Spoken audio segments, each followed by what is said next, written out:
ఎన్నికలకు సంబంధించి ఉన్న అధికారుల యొక్క చిత్తశుద్ధిని ఎప్పటికప్పుడు మెరుగుపరుచుకోవాలని చెప్పి చీఫ్ ఎలక్షన్ కమిషనర్ ఆదేశాలు ఇస్తున్నప్పటికీ బిఎల్ఓలందరినీ కూడా ప్రతి 6 నెలలకు ఒకసారి ఓటర్ లిస్టులోని సరి చేసుకోమని, చనిపోయిన ఓటర్లను తీసివేయడం,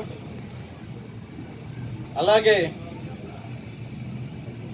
ఓటర్లు ఎవరైనా కొత్తగా చేర్చాలనుకుంటే వారిని చేర్చడం. ముఖ్యంగా లింగసముద్రం మండలంలో మేము గతంలో ఆ తహసీల్దార్ గారి యొక్క వైఖరికి నిరసనగా భారీ ఎత్తున పట్టాలని మార్పిడి చేస్తూ, ఒకరి మీద ఉన్న భూముల్ని వేరొకరికి ఆన్లైన్ చేస్తూ, ప్రభుత్వ భూముల్ని, కాలువల్ని, చెరువుల్ని కూడా, ఆఖరికి శ్మశానాలను కూడా ఆన్లైన్ చేస్తూ అక్రమాలకు పాల్పడుతుంటే సంబంధిత తహసీల్దార్ మీద చర్యలు తీసుకోవాలని చెప్పి జిల్లా కలెక్టర్ గారికి పైస్థాయి అధికారులు, మండల పైస్థాయి అధికారులు రిపోర్ట్ చేసినప్పటికీ తర్లుపాడు తహసీల్దార్ని మాత్రం వెనువెంటనే సస్పెండ్ చేసిన జిల్లా కలెక్టర్ గారు ఇన్ని ఘోరమైన తప్పిదాలు చేస్తున్న లింగసముద్రం తహసీల్దార్ గారి విషయంలో మాత్రం తటపాయింపు, నాన్పుడు ధోరణి ప్రదర్శిస్తూ, అధికార పార్టీ ఒత్తిళ్లకు తల ఒగ్గుతూ, జిల్లా కలెక్టర్గా తన బాధ్యతలు పూర్తిగా విస్మరిస్తూ ఈరోజు నేను సీసీఎల్ఏకి పంపించానని చేతులు దులుపుకోవటం ఎంత మేరకు సమంజసం? ఇది కేవలం అధికార పార్టీకి తొత్తుగా వ్యవహరిస్తున్న తహసీల్దార్ గారికి, తద్వారా తన పార్టీ వారి యొక్క ప్రయోజనాలను కాపాడేందుకు ఈ యొక్క కార్యక్రమాల్ని చేపడుతున్న విషయం మేము జిల్లా రిటర్నింగ్ అధికారిగా మేము సూటిగా కలెక్టర్ గారినే ప్రశ్నిస్తా ఉన్నాం. ఎవరైతే లింగసముద్రం మండలం పెంట్రాలు, ఈ పెంట్రాల పంచాయతీ సెక్రటరీగా అశోక్ అనే వ్యక్తిని, శ్రీకాంత్ అనే వ్యక్తిని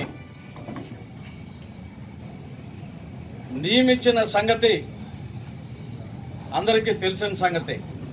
అయితే గత కొద్ది నెలలుగా ఈ శ్రీకాంత్ అనే వ్యక్తి డ్యూటీలకు రాకుండా,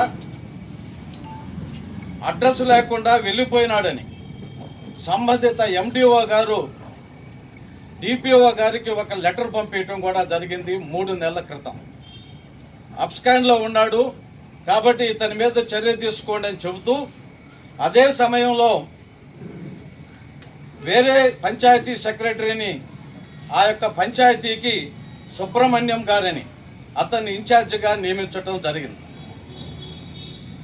ఇది 1/9/2018 నాడు ఈ యొక్క కార్యక్రమాలకి సుబ్రహ్మణ్యం గారు ఆ పంచాయతీకి ఇన్ఛార్జిగా ఉన్నారు.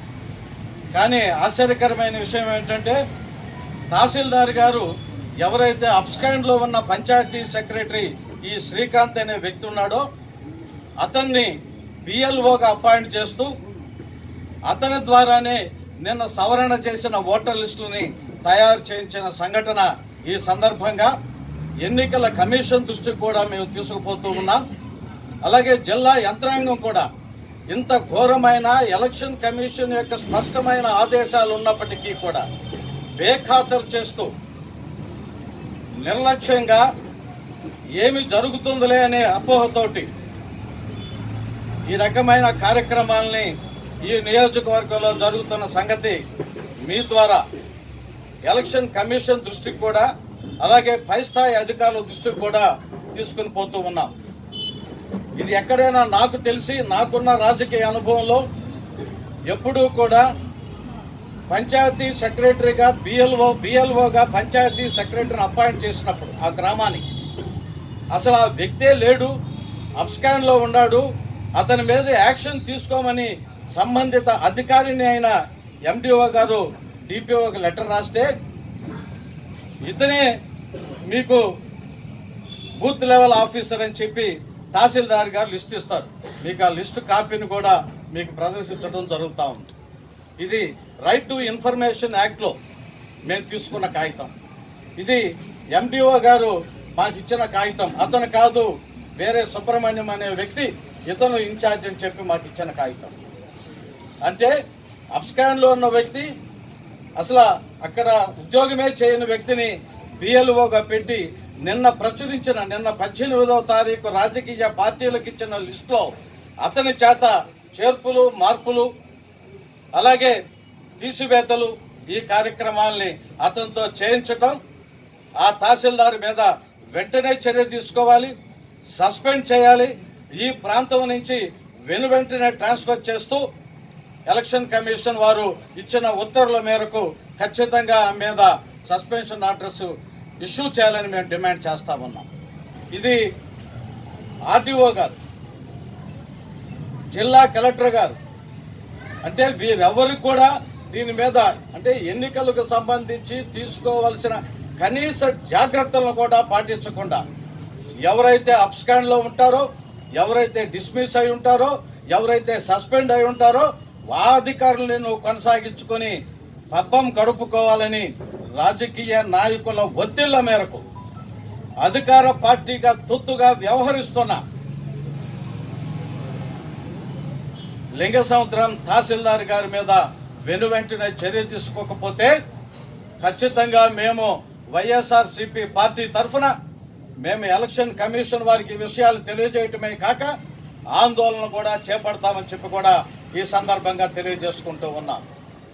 2004లో ఇదే నియోజకవర్గంలో అంతకుముందు అధికారంలో ఉన్న తెలుగుదేశం పార్టీ వారు సుమారు 30,000 పైచిలకు దొంగ ఓట్లని నమోదు చేపిస్తే ఆ రోజు పోరాటం చేసి ఎలక్షన్ కమిషన్ దృష్టికి తీసుకుని పోయి ఎలక్షన్ కమిషన్ వారు గట్టి ఉత్తర్వులు ఇవ్వబట్టి ఆ యొక్క 30,000 పైచిలకు ఓటర్లని ఆ రోజు తీసివేసిన సంఘటన మర్చిపోకముందే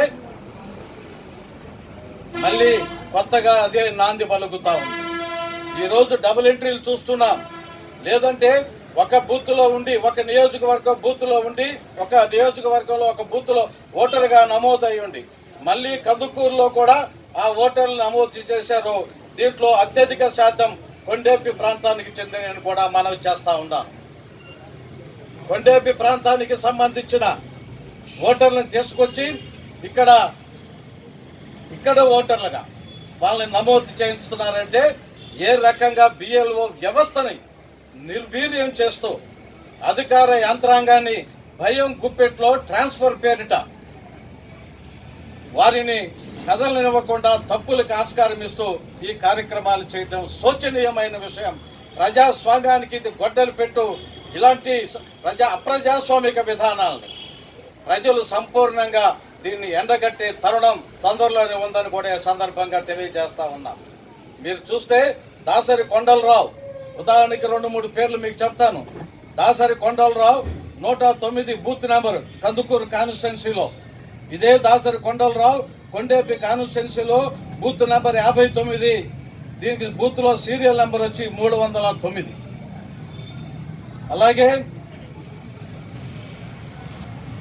బెజవాడ సుబ్బారావు, ఇతను కందుకూరు నియోజకవర్గంలో 109 బూత్ నెంబరు, అలాగే సీరియల్ నెంబర్ 584.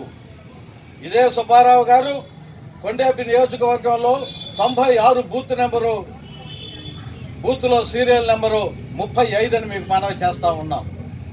ఇలాంటివి ఉన్నాయి. ఇంకా తయారు చేస్తూ ఉన్నాం, ఇంకా తీస్తూ ఉన్నాం. వీటిని ఉన్నారు. దీంట్లో ప్రధానంగా తప్పులే చేయం, మేమంతా ప్రజాస్వామ్యాన్ని కట్టుబడి ఉంటామని చెబితే ఇక్కడ ఒక పేరు మనం గమనించాలి. ఉన్నం వీరాస్వామి గారు, polling booth number 110, booth serial number 244. ఇదే వ్యక్తి ఇదే కందుకూరు నియోజకవర్గంలో booth number 128, booth serial number 427, Kandukur. గతంలో ఎప్పుడు ఆ గ్రామంలో వారున్న సంఘటనలు కానీ, ఆ గ్రామంలో వారు కానీ వారు పూర్వీకులు కానీ ఎప్పుడు ఓటు వేసిన సంఘటనలు కానీ, ఎప్పుడు 1 కేజీ రేషన్ కూడా ఆ గ్రామంలో తీసుకొని వారిని ఈరోజు ఓటర్ లిస్టులో నమోదు చేసేందుకు ఈ యొక్క ఫార్మ్ 6ను సబ్మిట్ చేశారు. ఇది భారీ ఎత్తున ఈ రకంగా కార్యక్రమాలు చేయాలని. ఎవరు వీరందరూ కూడా పక్కనున్న కొండేపి కాన్స్టిట్యున్సీ పనలూరు మండలం నుంచి, జరుగుమల్లి మండలం నుంచి, కొండేపి నుంచి, సింగరాయకొండ నుంచి వీరిని ఆధార్ కార్డులు తీసుకొచ్చి ఇక్కడ చేర్పిస్తున్న సంగతి కూడా అధికారులు గమనించుకోవాలని చెప్పి కూడా మేము ఈ సందర్భంగా వారిని మేము అభ్యర్థిస్తా ఉన్నాం. ఎన్నికలు సమీపిస్తున్నాయి. కేవలం ఒక నెల రోజుల లోపలనే ఎన్నికల నోటిఫికేషన్ రాబోతా ఉందంటే ఇప్పటికిప్పుడు అసైన్మెంట్ కమిటీలు తయారు చేస్తూ ఉన్నారు. 4 సంవత్సరాల 10 నెలల తర్వాత అసైన్మెంట్ కమిటీ గుర్తుకొచ్చింది. మొన్నటి వరకు ఈ రాష్ట్రంలో ఉండే ఈ భూ లభ్యత తక్కువగా ఉంది. వీటన్నిటినీ కూడా భూ బ్యాంకులో పెడుతున్నాం. ఈ భూ బ్యాంకుకు సంబంధించి జిల్లా కలెక్టర్ కొన్ని పరిమితులు పెట్టాం. అంతకన్నా మించితే CCLAకి పెట్టాం. అంతకన్నా మించితే రాష్ట్ర మంత్రిమండలి నిర్ణయం తీసుకోవాలని చెప్పారు. ఎలాంటి నిర్ణయాలు లేవు. ఈరోజు భూమి మీద లేని నిరుపేదలను చూసి వారికి కనీసం నోటీసులు కూడా ఇవ్వకుండా, వారు అనుభవంలో ఉన్నారా లేదనే విషయాన్ని కూడా పరిశీలించకుండా ఈరోజు పేర్లు తారుమారు చేసే కార్యక్రమం.